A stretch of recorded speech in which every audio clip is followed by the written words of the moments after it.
Bonjour, on va parler aujourd'hui de l'attelle de pouce long. Donc c'est une attelle voilà, qui ressemble un petit peu à ça. Alors il y a plusieurs modèles, hein. Là vous l'avez par exemple vraiment longue, hein, avec un pouce en abduction-extension. On est plus sur une tendinite de Kervin, hein, donc qui concerne ici la tabatière anatomique avec le long abducteur du pouce et le court extenseur. Là nous avons une demoiselle, donc on va partir sur une pathologie qui est très fréquente dans notre métier, c'est la rhizarthrose. Alors je ne souhaite pas du tout, mais c'est l'arthrose de la base du pouce, dans la trapézométa, hein, qu'on a ici à ce niveau-là. Et c'est une attelle vraiment de repos, c'est-à-dire contrairement à l'attelle de pouce court qui ne faisait que bloquer l'opposition mais sans bloquer la trapézométa, là cette fois-ci on va venir chercher en deçà du poignet, hein, plus en amont, pour venir stabiliser. C'est une attelle qui est particulièrement nocturne, hein, puisqu'elle va bloquer complètement la colonne du pouce. Par contre, il n'est pas interdit de la porter lorsqu'on ne fait rien. Si vous lisez, si vous regardez la télé ou autre, du moins que vous ne servez pas de votre pouce, plus vous la mettrez, plus votre trapézométa est au repos.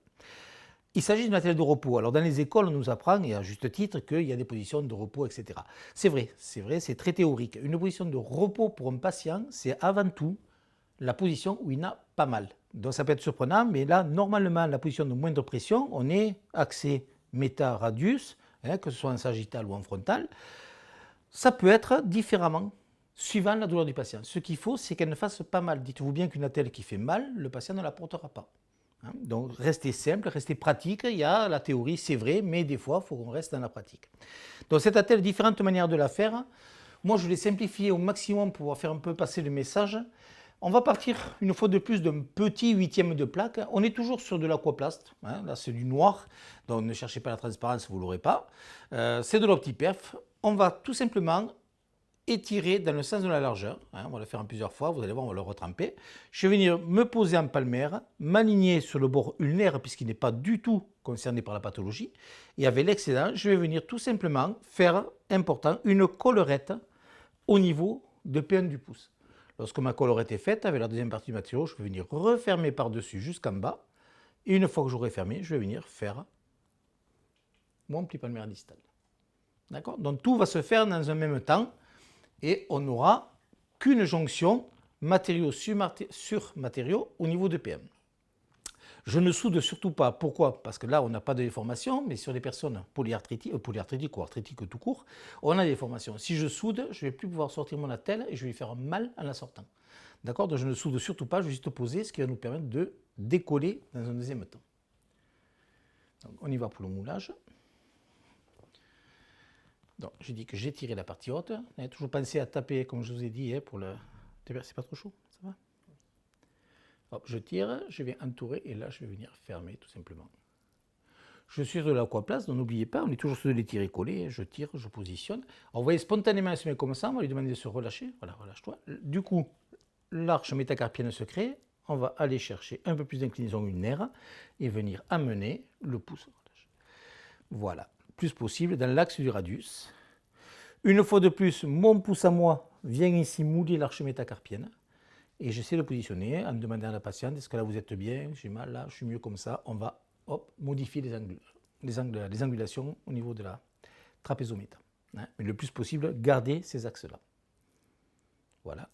Donc vous voyez, je n'ai pas soudé, j'ai juste posé. Donc quand c'est froid, je vais, c'est l'aquaplaste, pouvoir décoller, tirer. Et je sors mon attelle dans l'axe du pouce. C'est-à-dire que si je ne la tire pas vraiment dans l'axe, elle ne sortira pas. Une fois que j'ai ça, je vais pouvoir couper